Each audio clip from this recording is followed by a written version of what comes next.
Devy Degens, welcome into another episode. I am S. Romero, my co-host Tom Harvey, and we are here to talk about our top 15 Devy running backs, including the 2026 class, 2027, 2028. Not talking about the freshmen yet, but we'll get there soon. But all that and more on this episode of the Devy Degens. Breaking down the hate, man, we call it like we see it. Finding all the gems while the rest just sleeping. Freshmen to the league, we ahead of the curve. Picking out the next star, put them on the reserve. From the big time schools to the deep cut finds. Gotta know who's next when it's draft day time. Stock rising, playmaking, watch them ball out. Devy Degens, yeah, no doubt. Yo, it's time to talk the future Devy style. Prospects rising, diamonds shining. Only the real ones grinding. Welcome to the Devy Degens, let's go. Let's go!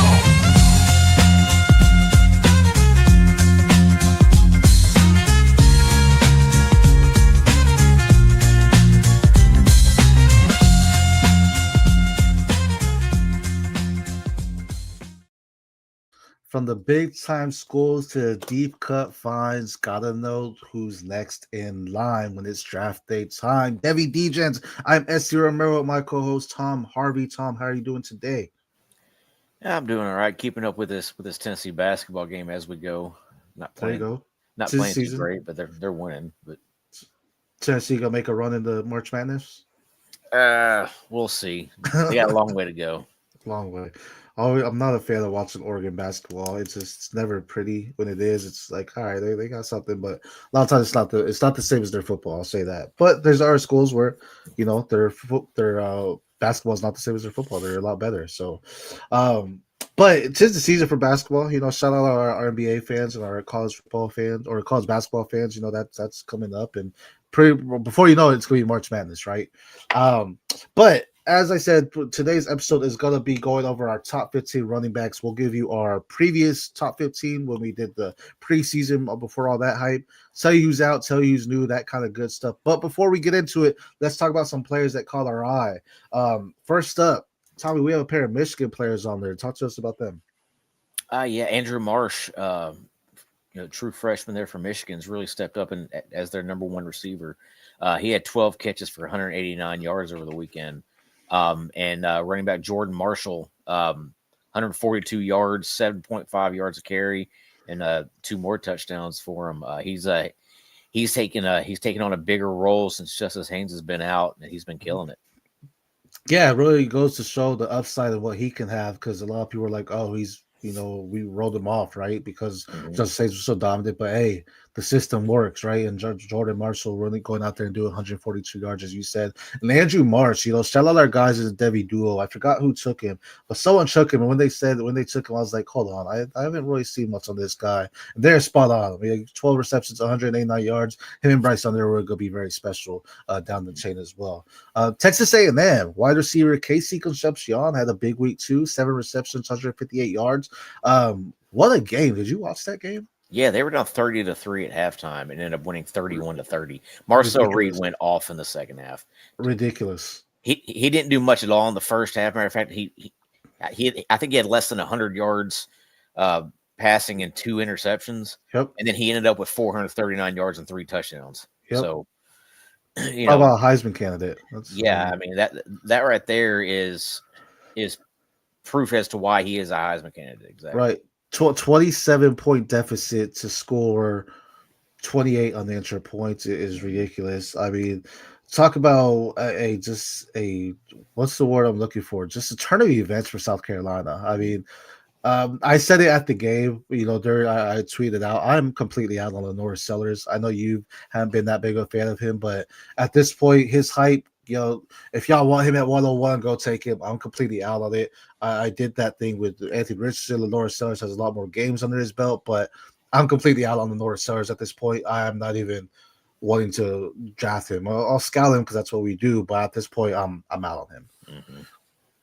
Next, we have Ole Miss, Kewan Lacy. This guy continues to, rise the boards. 224 yards, 7.2 yards per carry, and 3 touchdowns.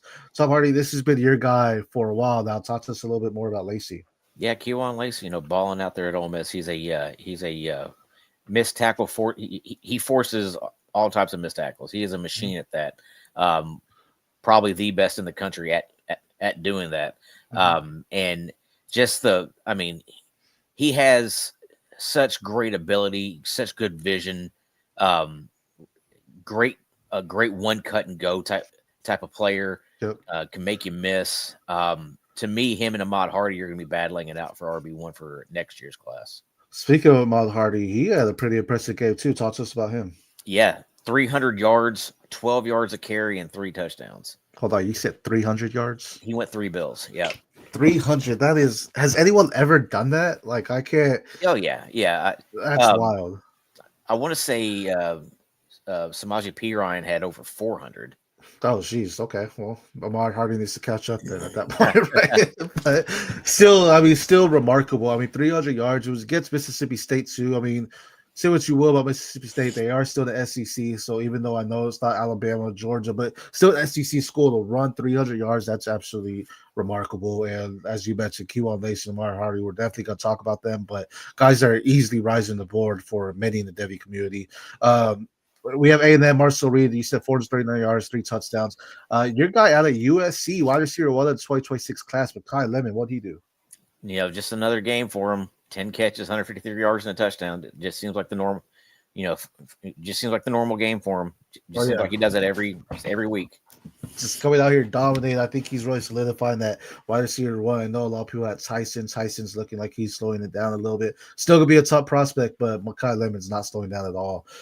North Texas had a big guy out there, and Caleb Hawkins. What did he do? Yeah, true freshman, 189 yards, 7 yards a carry, 5 touchdowns. He actually on the season, he is the highest rated PFF run grade. He has a 92.8. This is graded out of 100, and he has the highest run grade out of any running back in the country. Nice, and that's Caleb Hawkins out of North Texas. Definitely, so that has to be on Devy radars as far as the deep cut finds. Right, that's exactly what we say in the song at the beginning. Deep cut finds. There you go, North Texas Caleb Hawkins. Baylor wide receiver Josh Cameron, aka Mr. Freak List himself, made a big week 2. What did he do? Yeah, 13 catches, 165 yards, 2 touchdowns. It was in a losing effort just because Baylor's defense is absolutely god awful. Mm-hmm. So, I mean, in order for them to win, they have to score 50 plus a game. Yep.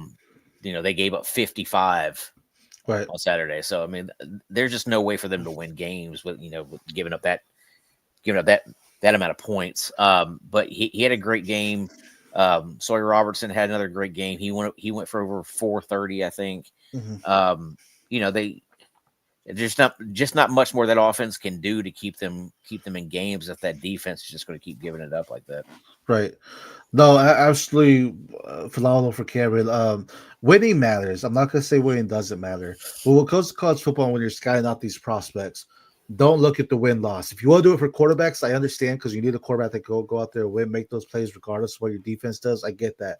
But for some of these players, Josh Cameron, who they lost, but that's a phenomenal thing. See what he's doing, because a lot of times quarterback can't get them the ball, and you really can't do anything for that. Like, he could be open, but if there's pressure on Sawyer Robertson and he can't look down the field, see Josh Cameron, that's not at fault to Josh Cameron, right? That's at fault to the offensive line not holding it down or the defense just really getting a blitz.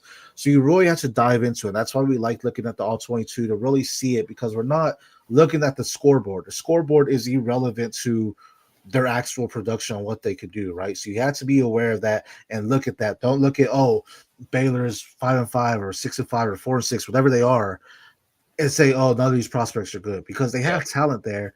It's just, it's not working out the way they want. As you mentioned, their defense just isn't holding it down. Well, yeah, whenever you're looking at a receiver, you're looking at, body type, you're looking at speed, you're looking at separation, you're looking at route running, you're looking at, at hands and drop rates. There's all types of different things you're looking at. It's not just a, win-loss thing. It's a, how is the offense operating? How is it flowing through them? Right. There's a whole, it's very nuanced. For sure. There's a lot more to do it. That's why you tune into Devy Degens, because we give you all those insider traits there as well. Our guy Amir, thanks for joining in. Amir, a lot of guys, I like her outside top 15. We'll see who we differ on. He does have a question here, and we'll answer that question here in a beer. But let us give you our top 15 before the preseason, and then we'll go into answering that question before we give you our top 15 now. A lot's changed. I will say, I'm gonna go ahead and say I have 8 new players in my top 15 for Devy running backs. 3 moved up and 4 moved down. Okay, so that's gonna be a 15 total here. Before the season started, my top 15 were running back out of Georgia, Nate Frazier.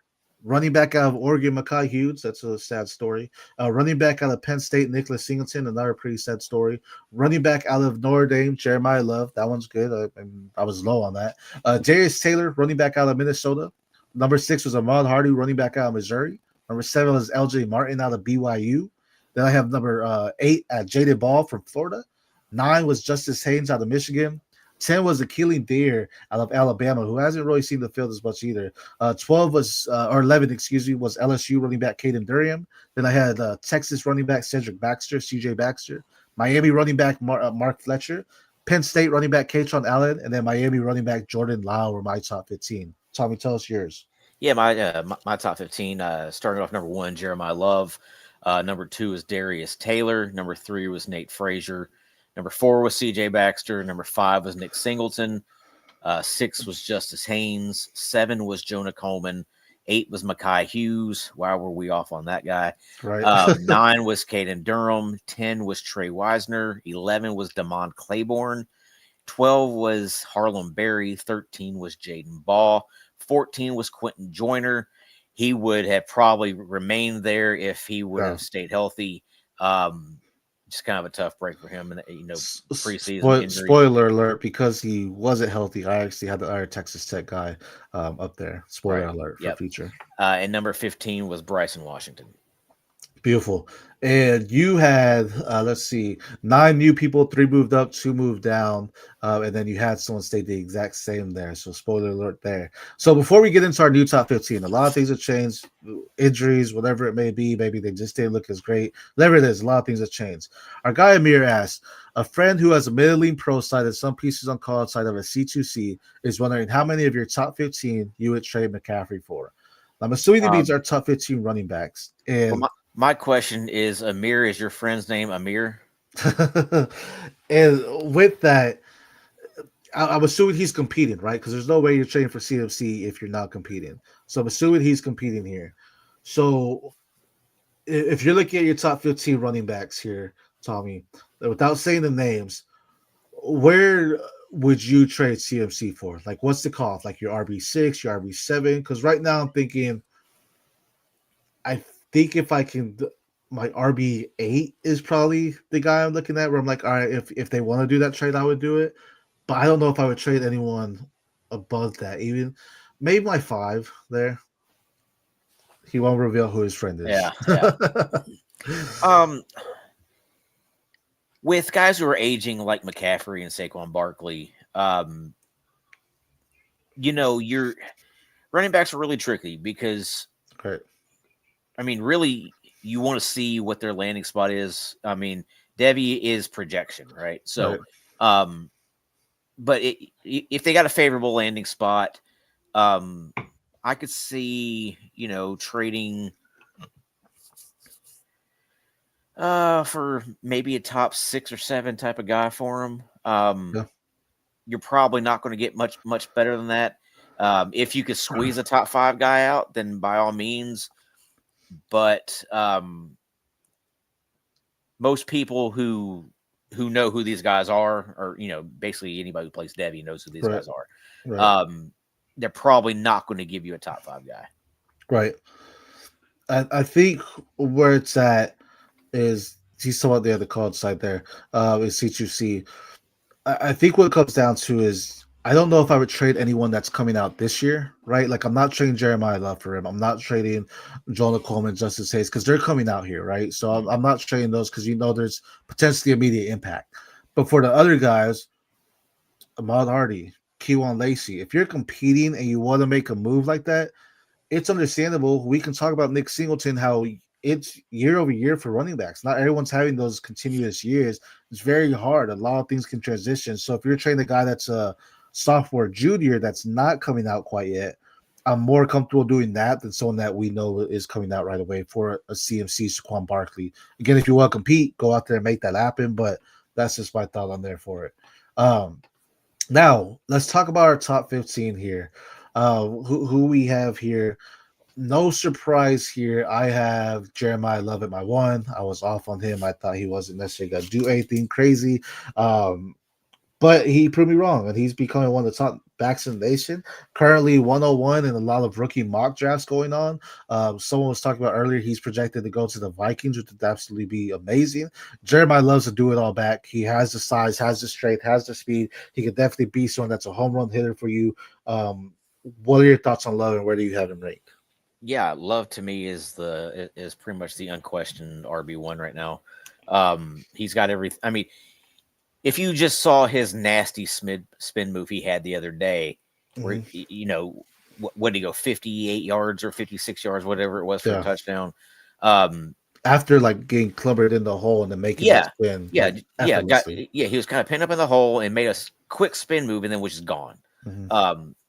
He is about as special as anybody here. Yeah, exactly. But yeah, Jeremiah Love stayed number one for me. Yeah, absolutely phenomenal athlete. Again, he's probably gonna be your Devy or your rookie 101 when it comes to the rookie drafts there.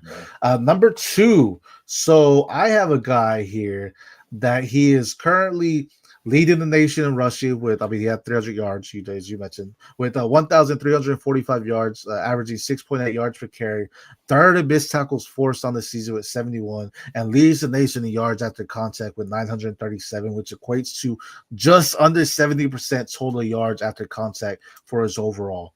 Well, of his 1,345 yards, just under 69.9% of that is coming after contact. That is Missouri running back Ahmad Hardy that I have right there.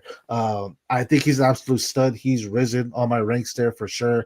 He's going to be absolutely phenomenal at the next level. He has another year, right? As you mentioned, arguably going to be RB1 of next season. But he is doing great things right now. And I don't really see it slowing down. I think he's going to be something phenomenal.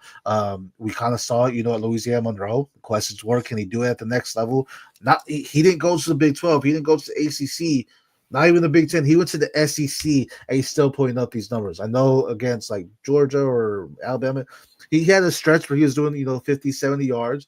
But the thing is, he still shows that explosive. Like, he's not necessarily slowing down. It's just the team has to revert to, we need a pass. We can't really run it as much anymore, right? So he's a phenomenal back, and I'm excited to see what his growth is going to look like. Who do you have at RB2?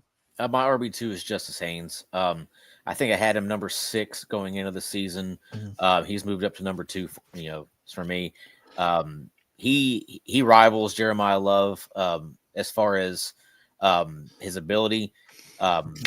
He's been hurt the last couple of weeks and hasn't played. Mm-hmm. So I really want to see what kind of long-term issues he may possibly have with his injury. But he's another guy who's a potential first-round NFL draft pick. He has that type of ability. Big play, Haynes there. Chev, guy that's in the Devy community as well, had nicknamed him Home Run Haynes, which is great there. But he absolutely looks phenomenal, and he's going to be doing something great there.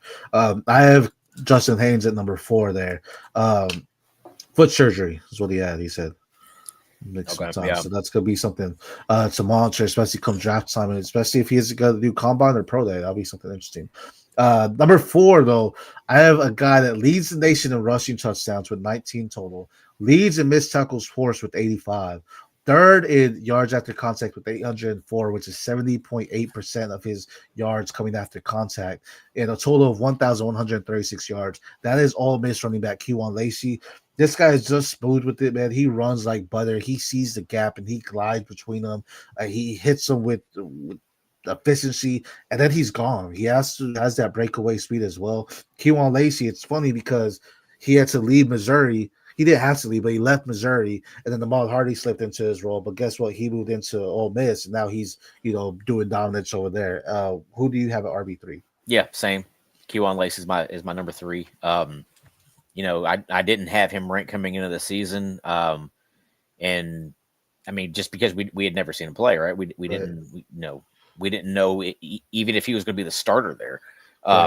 But he has he's taken that role and he's literally ran with it. So Kewan Lacy is also my number 3. There you go. So we're both in on Kewan Lacy and trying to get the shares when we can. It really looks like just Ole Miss is producing. I mean, Quinton Junkins a better prospect. Don't get me wrong, but it shows what Ole Miss can do with their running backs when they have a good one. Because Kewan Lacy is doing some dominant things like Quinton is doing at Ole Miss as well. Number 4 is Justin Haynes. Kind of talked about him. So who do you have at number 4 there? My number 4 is Jonah Coleman out of Washington. He was number 7 going into the preseason for me. He's moved up 3 spots. He is number 4. To me, he in this upcoming draft class, he's probably he's in that next tier right below Love and Haynes. Sure. He's probably a early day 2 type of guy. He really has he's really shown this year that he's much more of a well-rounded running back. He's not just a guy who you're going to pound up the middle. He's a guy who you can run zone with. He's a guy who can get to the outside. He can go. He's also a guy you can throw passes to out of the backfield. He's got really good hands. Right. Yeah, Jonah Coleman, we alluded to this, earlier in some of our shows that he lost some weight there, gained the muscle though. It was, lost weight, but it was all muscle that he's, really gaining there. And became just this speed guy. I mean, something people questioned him was his speed, if he could really do that. And he came into Washington again this year and really showed that. His step is very Trey Benson-ish to me at Florida State. Just that one solid, he puts his foot in the ground, has that placement, and then he makes his cut. But so effective that's like when he makes that step, defenders look at it like, wait, why is he stepping on the ground so hard? And then he goes gone. Like he's just, that's just like a set to go and boost. Like he pushes off that foot and he's gone there. I absolutely love it. He has fantastic vision. Washington is really doing good with it, and it's because Jonah Coleman is an efficient running back. He has dripped a little bit in the rankings, I feel like, but at the same time, he's still someone that I'm gonna be happy taking him. He was potentially a first-round pick. I could see him dropping out possibly to the early second, which I would be absolutely ecstatic if I'm able to get him at 201, 202 in rookie drafts, but he probably should still be a first-round pick. Oh, yeah, yeah. He's definitely a rookie first rounder. But then at number 5, I'll be speaking of that. I have Jonah Coleman at number 5 there, right behind that, as I mentioned, Justin Haynes. Justin Haynes 4 or 5, so I was a little bit lower on them than you, but still fantastic prospects, especially in this class. I'm excited to see what they can do for it. Who do you have at number 5? My number 5 is Ahmad Hardy. I didn't have him in my preseason rankings. You were ahead of the curve there. You had him, I think, number 6 preseason? 6. Yeah. I really should have listened to you on, when it came to him, but I was worried going into the season that moving up from Louisiana Monroe that he just wasn't going to be that type of dude. Right. But he is. He's him. I mean, I'm thankful for the flowers there and saying I was ahead of the curve having that Devy RB6, but I also had Mekhi Hughes at Devy RB2, and we all did. It's quite ironic there because we definitely thought Mekhi Hughes would be having the year that Ahmad Hardy was, and he is absolutely not. Some other Oregon running backs are though. Don't forget though, if you're looking for these values, to check out Dynasty Trade Calculator, promo code DEGEN DEGEN, get that first month for free. I think it's like $5 a month though after that. But go ahead and choose it. We have all these Devy guys ranked in there, so you can figure out how you can get the best value for yourself as well.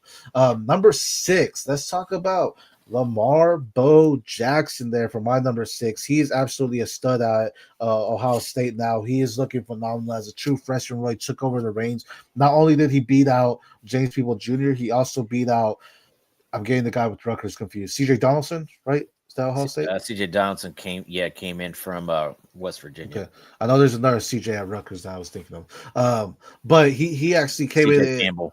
Campbell, that's what I'm thinking of. Jackson's looking phenomenal. Really takes the range. He's showing patience in the backfield, also with some speed, also some good pass catching, really kind of showing a total package.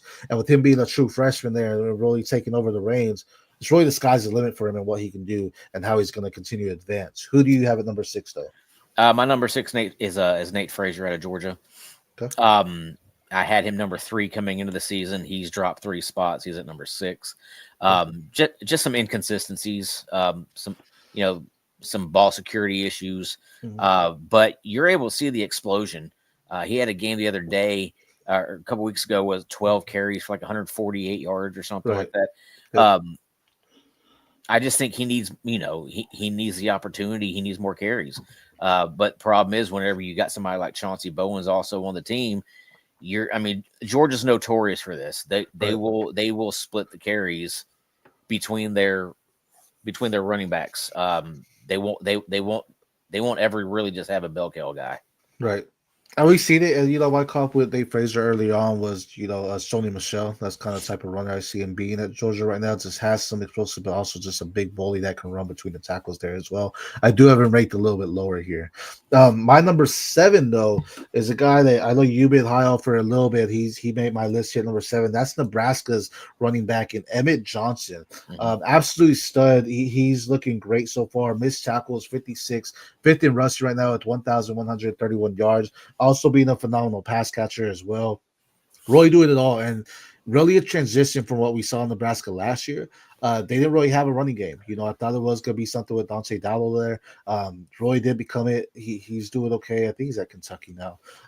He's doing all right, but Emmett Johnson's really a difference maker in what they can do, and they need that considering Raiola wasn't doing as great. Well, they were able to rely on Johnson in those times, and he made big plays happen. Any thoughts on him? Yeah, I absolutely love Emmett Johnson. I have him at number 9, but mainly that's just because of size. I think he needs to put on about another 10 pounds. Okay. He's only right at about 200. But if he were to get to 210, I could easily see him being, one of those kind of prototypical type of backs. He has phenomenal hands coming out of the backfield. Probably the best pass catching running back in the country. And who do you have at number 7 then? My number 7 is Bo Jackson. He to me he's the top freshman running back. Matter of fact, I got another one just coming in right after him. But Bo Jackson is my number 7. He was supposed to, like you said, he was supposed to be kind of that third string type of running back coming into the season, and really took over that job pretty quickly. Let's go ahead and talk about your number. We both had 2 freshmen actually. We'll talk about my number 8 is King Miller out of USC. I know people may be crazy about that, just saying him because, Waymond Jordan's a special talent as well. But what we've seen in King Miller over these past few weeks is it doesn't look like he wants to give that spot back. He's absolutely fitting in that system. He is showing his speed. He is showing his elusiveness. He is showing his ability to see the gaps in his vision to really hit the holes with explosion and go for it as well. So I absolutely love King Miller, and he made my top 10, my top 8 right now. But you have another freshman. Who's your freshman? Yeah, my next guy here is Jordon Davison out of Oregon. He only has 461 yards, but that's just because Oregon has just kind of a stable of running backs. Right. He's averaging 7 yards a carry. He's got a studly 12 touchdowns, which is an 18% rate. Right. He has got 12 touchdowns on 66 carries. That's pretty incredible. Yeah. And he has a 91.7 PFF run grade that is 4th in the country. There you go. Absolutely looking phenomenal. If I'm not mistaken, you had messaged me, I think it was last week, where you were like, is this another Jonathan Taylor? Yeah, dude looks like a clone of Jonathan Taylor. Just kind of watch the way he runs. Okay, let's keep that quiet, right? We will make sure we get Jordon Davison in our league. So but still, but I mean, similar size and similar run style. Yeah. No, absolutely studded. I was telling you too. I know a lot of people were on De'Aaron Hill. I actually like Jordan Davison's tape a lot more than what I saw on De'Aaron Hill in the freshman tape or his high school tape. Jordan Davis is from Mater Dei out in California. Mater Dei produces studs. He wasn't playing against, your mediocre competition at the high school level. He's playing against teams across the nation. Mater Dei travels across the nation and plays some of these top tier talents, and he was going out there and having field days with these talents as well. So absolutely love Jordan Davison. Great pickup there. Number 9 here, I have a guy that recently raised my ranks as well, a new one. That is going to be, and as I mentioned too, with it, you mentioned Quinn Joyner before. Cameron Dickey out of Texas Tech really stepped in. 959 yards, which leads the Big 12 in rushing right now. 3 fumbles. That's something I want to, you need to monitor that, right? Whenever someone has fumbles there. 13 touchdowns, though, 98 yards after contact, and also 40 missed tackles forced. Not to mention, he has 16 receptions for 172 yards. It's nothing fantastic, but that's still pretty good. Cameron Dickey, I was looking at it, think of it as a Charles Brooks mixed with a Cam Scatterboo. because he's that bowling ball type of build where he can kind of power through, but he has that speed that you see in Cam Scalaboo's game when he was at Arizona State. Like just once he bursts through the middle, he's gone. And there is one play where he got bundled up, and there's like 3 or 4 guys on him, and he kind of does a spin. It's not as smooth as Jeremiyah Love, so I want to make sure that's clear. It's not as smooth, but he kind of pushes his back around, and then he spins, keeps his feet on the ground, keeps no knees on the ground, his feet there, and then he's gone. And the commentary at that time was even like, did he just score on that? Like, did they not stop him? He has great contact balance, he has his momentum, he keeps his feet moving forward. He's definitely rising my board, and this is someone I think should be rostered in all your C2C, and he should be rostered in your Devy leagues next year as well. Cameron Dickey. Yeah, and to think about it, he's probably the slow guy in that running back room. You know, between Jacoby Williams, who is the absolute burner of the group, and Quentin Joyner, who's got plenty of speed. And then, you know, Cameron Dickey is considered the slow guy. And he's not slow at all. He himself has really good burst. I think he could probably run a 4.5, maybe a high 4.4, a low 4.4, but he's definitely showing that the combine's not going to make the difference. I mean, that contact balance and what he can do holding on to the ball. Holding on the ball needs to work on that, but as far as it's going through, it's good. Who do you have at number 9, though? My number 9 is Emmett Johnson. You know, to me, he's the best. He's the best receiver. The best receiver as a running back. He's got the best hands of any running back in the country. And you know, he's I think second in the country in second or third in the country in rushing yards. So I mean, he's So I mean, he's fifth. Okay, fifth in the country in rushing yards. But to me, you know, it doesn't get any better as far as catching the ball out of the backfield. For sure. And that's something that translates well over to the next level, right? When he's able to do stuff like that as well. Number 10, I have Jordan Marshall. Really just what he's put together. It might be a Michigan thing just on the system they have, but Marshall's actually going out there and dominating as well. I know the focus has been on Justin Haynes, but I do think Jordan Marshall, for what we're seeing at this end of the season, he's going to be someone that's going to be solid at that next season as well, and someone that's going to be heavily rostered in a lot of Devy leagues as well. Who do you have at 10? My number 10 guy is Bryson Washington out of Baylor. Going into the season, I had him as number 15. I moved him up to number 10. To me, he's a guy who's ready to come out now. He's eligible to enter the draft. He's a redshirt sophomore. So he's eligible to enter the draft. To me, he would be the 4th running back right now. Okay. He'd be RB. Yeah, he'd be RB4. You know, he's just complete package at running back. And what's crazy is Baylor has a ton of offensive talent. You know, Sawyer Robertson at quarterback, and Bryson Washington at running back, and then you got Josh Cameron and Michael Trigg, and they have so much offensive talent, but they just can't win games because their defense is terrible. Right. Yeah, the best defense is a great offense, right? But I mean, their offense can do all they can, but if they can't stop them on defense, doesn't really matter there. Right. Number 11, I do have our guy Jordon Davison, as you kind of already made a mention on him. You brought that JT comp.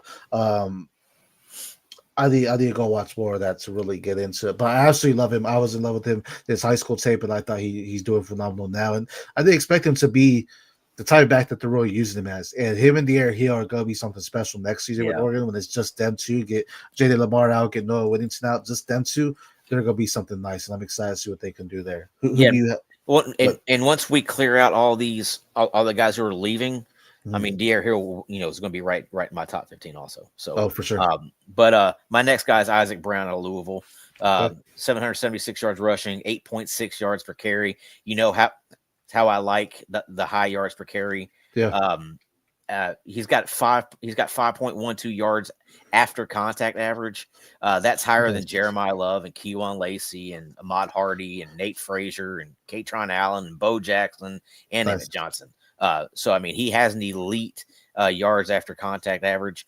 My only issue with him is that he's a little on the small side, and he has kind of already shown the propensity to have kind of soft tissue injuries. I don't like small running backs generally that have injury problems. Right. So he's going to have to kind of prove his durability in order to move up the list. Just for the people who know it, how it changes so much. Tom was like completely out on Isaac Brown before the season started, right? Because of the size and stuff, and that's not cut you up. But it's like now you see, it's like okay, I mean, we're out on these people. Put us on notice, right? Show us we're wrong, right? That's really the idea of it. Obviously, we want to be right on some guys, but at the same time, if we're out on you, show us we're wrong, right? Show us, hey, nah, you need to be in on me. That's what Isaac Brown's really doing. A phenomenal athlete, has that big burst too. Yeah, and he is the kind of the pure definition of a boomer bust running back. Yeah. But his booms are so loud that you just can't ignore it. Those sonic type booms. Mm-hmm. Yeah, a lot like Devin Achane, just kind of the smaller guy who's always going to have injury problems, but very much boomer bust. But when he booms, man, it's a big boom. It's a game changing type of player. For you.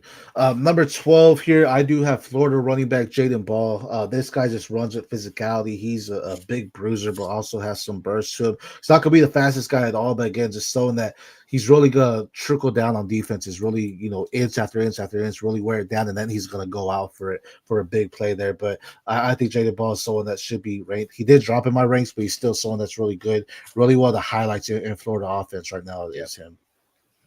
Who do you have? My number 12 is Jordan Marshall. We kind of hit on that earlier whenever you were talking about him. But over the last couple of weeks, stepping in for Justice Haynes, he's really proven that he is a high end running back.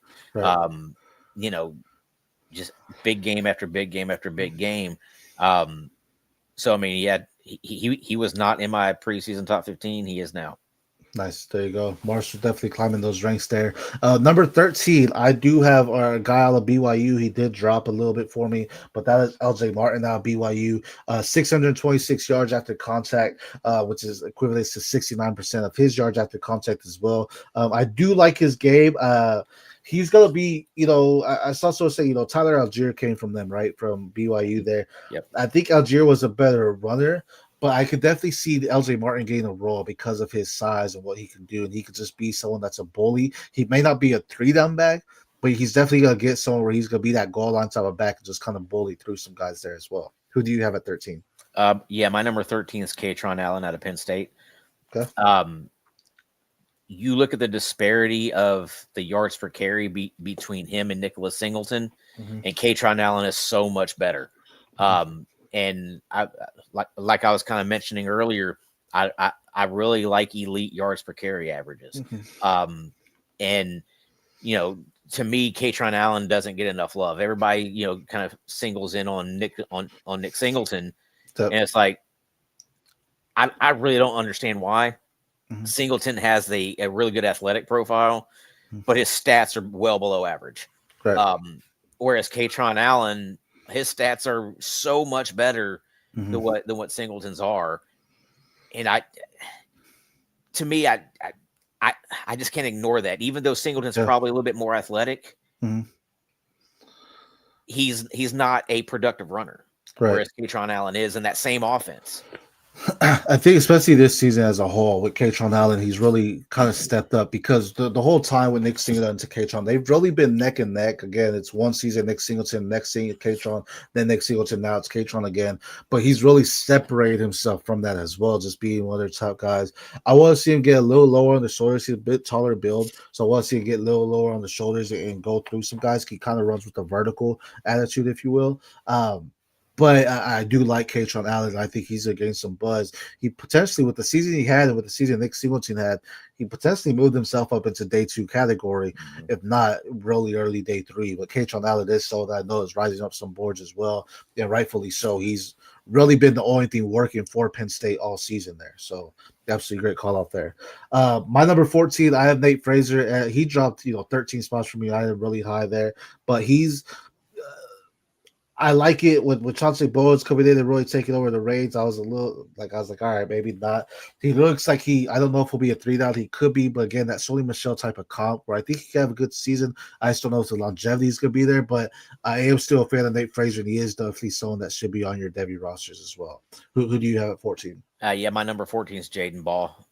He's dropped one spot, but that's not really his, that's not really his fault. Nothing he's done. I've just elevated a lot of other guys. Right. But Baugh is still a really good running back, really physical guy, really dependable running back, especially in between the tackles. I don't think he's ever going to wow you with his speed, Right. but he's a really tough runner. For sure. I agree with that as well. My number 15 here is a guy that you kind of threw, I don't want to say threw away, but a guy you said, you put the other guy in front of him, Kaytron Allen. I have Nick Singleton here with my number 15 to round out my list. Look, I know the season isn't there for him, and I know people are going to talk as much as they will about season happening and what it did. What this did for Nick Singleton, it just lowered his draft stock, which always hurts. But you got to go watch the full tape, right? You can't just look at this season and now say, all right, what Dynasty players are doing is they don't watch these rookies until the season at hand. And then they're like, all right, these are the guys here. That's why a lot of people had Ashton Gency above Quinshon Judkins, right? Because Gency had 2,500 yards. Like, this is the best running back in college. Judkins was dominant for 3 years since his freshman year, consistently dominant for 3 years. Gency wasn't. He had to wait his turn, and then he came out and did it, right?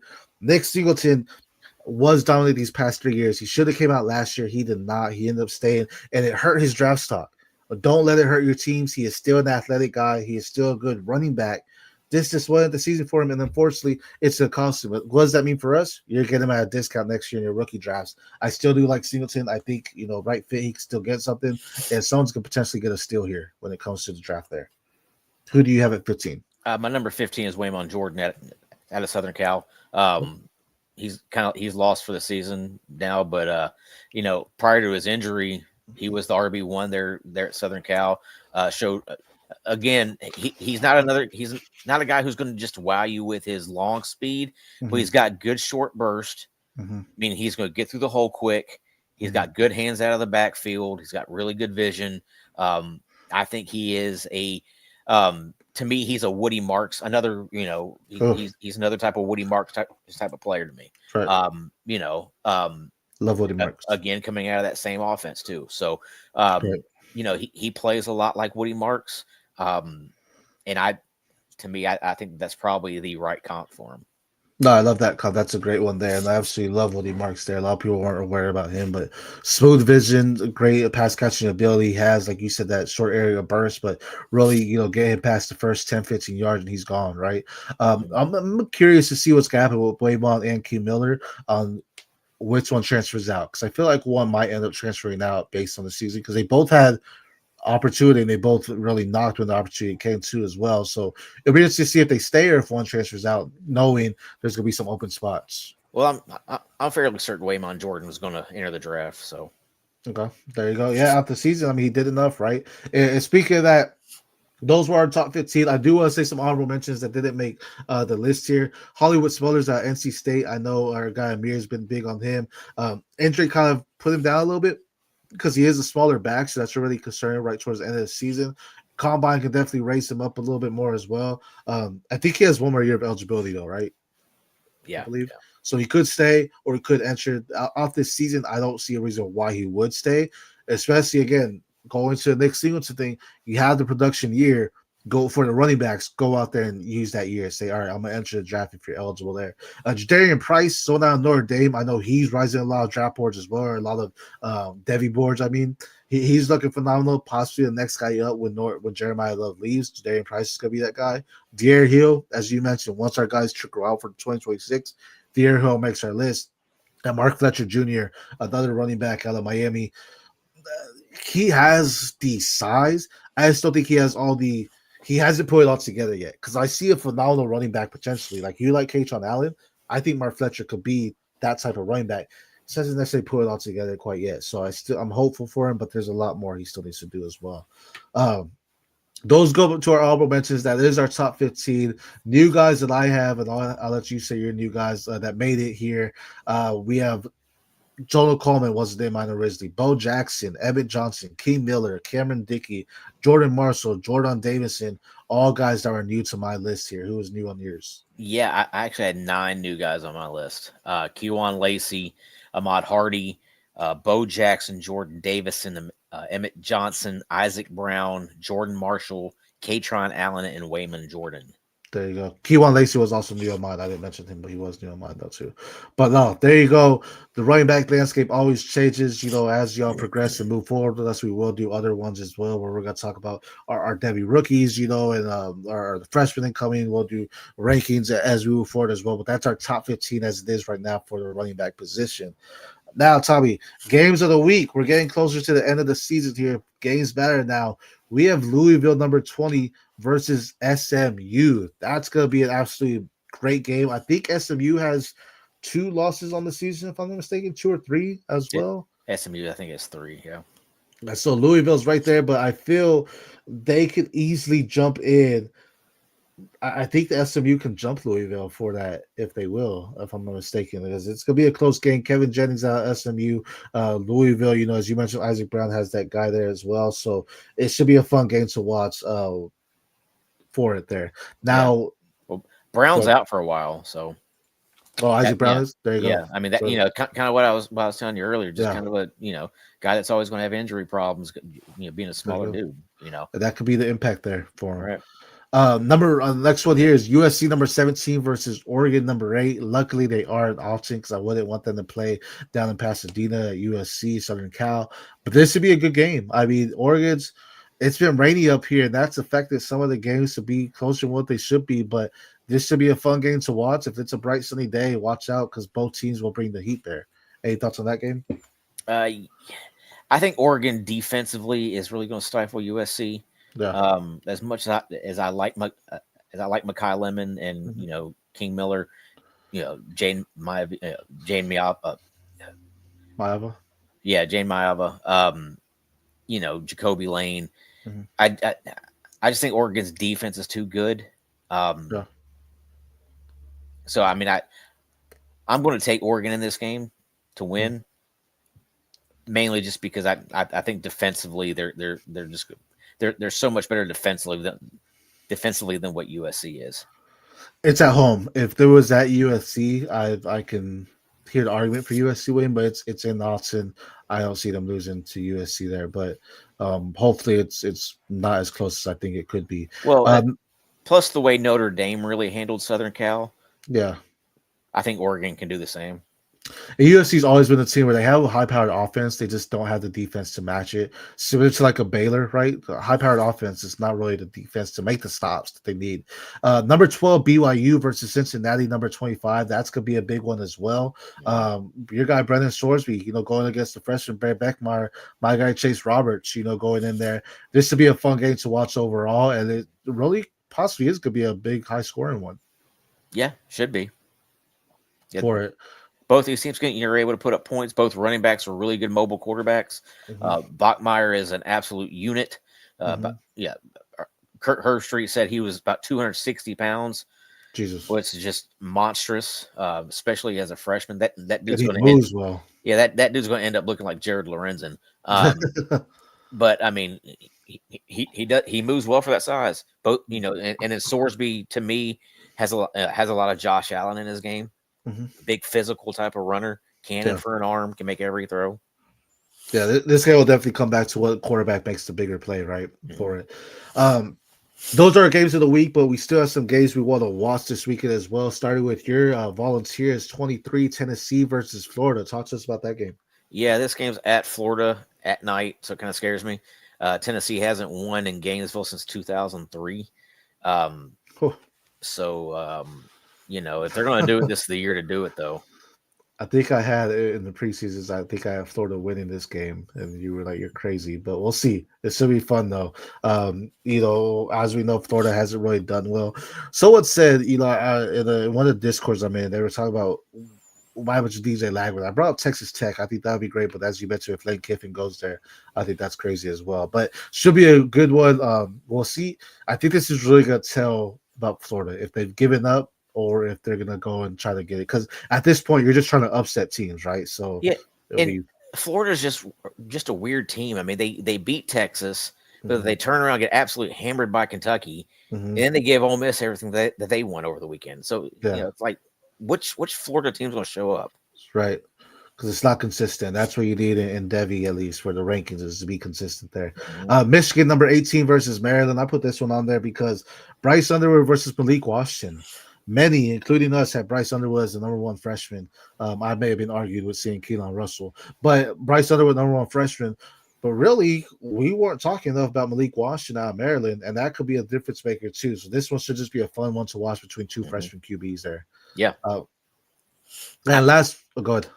Yeah, I mean, to me, this is just going to be this is going to come down to how many yards is Jordan Marshall is going to run for, because Maryland doesn't stop the run very well. Yep.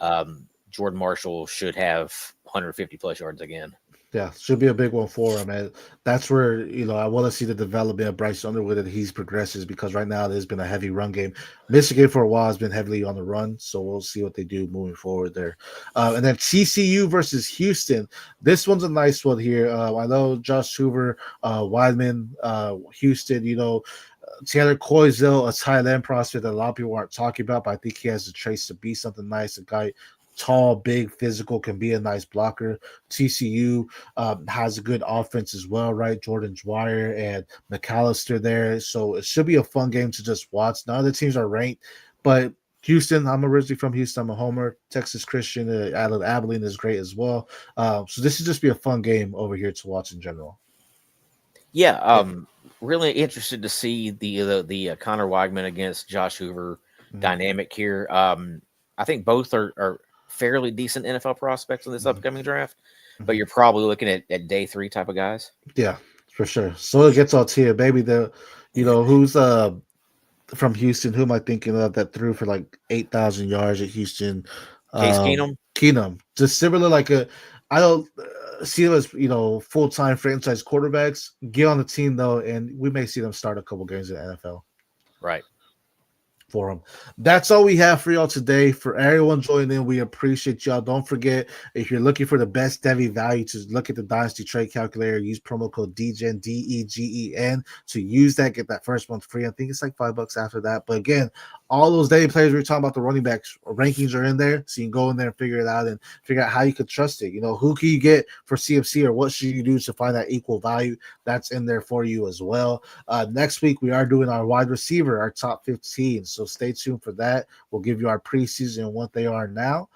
For everyone at the Devy Degens, I'm S.C. Romero with my co-host here, Tom Harvey. We appreciate y'all joining in, and we will see y'all next time. Peace.